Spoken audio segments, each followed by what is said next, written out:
ባለዋሽንቱ እረኛ የሚለውን የሙዚቃ ስራ አንተ በትልቅ መድረክ ላይ እቺን ታራራራራራራ ምትለዋል ቃና እንዳለ ያስታውቃል። እሷም እንደዛ አለችኝ። የገብረ ክርስቶስ ደስታን ሀገሬን ፒያኖን የነካበትን ቅጽበት ታስታውሰዋለህ? ፒያኖም ያየሁት እኔ ሙዚቃ ትምህርት ቤት ሄጄ ነው።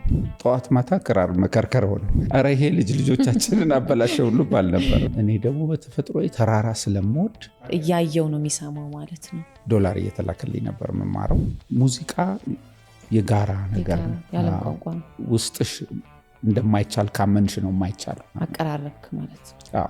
ኢትዮጵያን ከዓለም ጋር አንድ ቦክስ እንኳን ቲማቲም መሙላት አልችልም ነበር። ፒያኖ ለመግዛት ነው ይሁን። ከዛ በኋላ ምን አታገለኝ። ይሄ የሀብታሞች ትምህርት ነው። አማትረሳው የመድረክ ዝግጅትስ የትኛው ነው? የካርኔጊ ሆል ኒውዮርክ ያለው። አድማጮችም የዛን ያህል የሙዚቃ እውቀት ያላቸው ሰዎች ናቸው። አሁን ከልቤ ነው የምነግርህ፣ ግን እንዳትኮራራ አለችኝ። ምንድን ነው? it is like touching heaven። የራስን ሙዚቃዎች ትሰማለህ? ያስከውን ነገር በቃ አይደል ፎከስ በአንድ ነገር ላይ ውጤታማ ሆኖ መገኘት ነው ይላል። በራሳቸው ትኩረት አድርገው የያዙትን በደንብ ይዘው አድምተው እንዲሰሩ ራስህ ተዋናይ ለመሆን ሞክር። የሚያስከትለው ሰው ነው። ህይወታችን ሁሉ ሙዚቃ ነው። የቤቶቨን ሙዚቃ ብዙ ጊዜ እንደውም ብዙ ሰዎች የሚሉት በተለይ ረጌጥ ሙዚቃ ስትሰማ የሆነ ቦታ ይወስድሃል እኮ። ያለ ተግዳሮት ውጤት እንደሌለ ያውቃል።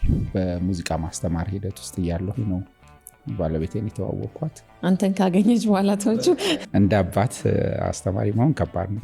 ቤተሰብ ላይ ያልዘራሹን በኋላ አታገኙም። እስካሁን አየር ላይ ነኝ ያለሁት። ስሜቱ ገና አለ። በቃ ፈራሁ።